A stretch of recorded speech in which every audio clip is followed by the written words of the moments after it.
నేనొక టీచర్ని. పిల్లల్లో పర్ఫెక్షన్ పెంచడానికి వాళ్ళని ఎలా ఇన్స్పైర్ చేయాలి, దీని గురించి కొంచెం మార్గదర్శనం ఇవ్వండి. మీరు వాళ్ళని పర్ఫెక్షన్ కోసం ఇన్స్పైర్ చేయకండి. మనం ఇంపర్ఫెక్షన్ రివార్డ్ ఇచ్చే పనులన్నీ చేయకండి. ఉదాహరణకి మీరు మ్యాథ్స్ టీచర్ అనుకుందాం.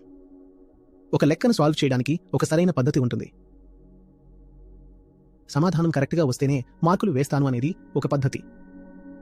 పరీక్ష ప్రక్రియ, దాని విధానం ఎలా ఉండాలంటే అది ప్రాసెస్కి మాత్రమే ప్రాధాన్యత ఇవ్వాలి. ఒక విద్యార్థి లెక్కను సరైన పద్ధతిలో చేయడానికి ప్రయత్నిస్తే ఆన్సర్ తప్పు వచ్చినా సరే నేను మార్కులు వేస్తాను.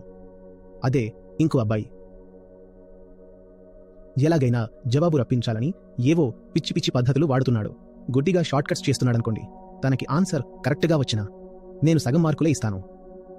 ఇక్కడ ముఖ్యం ఫలితం కాదు. నేను నీకు మార్కులు ఇచ్చేది నీ రిజల్ట్ చూసి కాదు, నువ్వు చేసిన విధానాన్ని చూసి. ఒక టీచర్ ఇలా ఉండాలి. కానీ మన ఎడ్యుకేషన్ సిస్టమ్ అంతా రిజల్ట్స్ చుట్టూనే తిరుగుతోంది. మార్కులు ఎన్ని వచ్చాయి ఇదే చూస్తారు తప్ప ఆ మార్కులు ఎలా వచ్చాయి అనేది ఎవరూ పట్టించుకోరు. అందుకే స్టూడెంట్స్ కూడా ఎలాగైనా సరే ఫలితాన్ని సాధించాలనుకుంటారు. లేకపోతే కాపీలు ఎందుకు కొడతారు? ఇన్ని కోచింగ్ సెంటర్ల అవసరం ఏముంది? ఇన్ని అడ్డదారులు ఎందుకు తొక్కుతారు? ఎందుకంటే వాళ్ళకి కూడా ఒకటే అర్థమైపోయింది.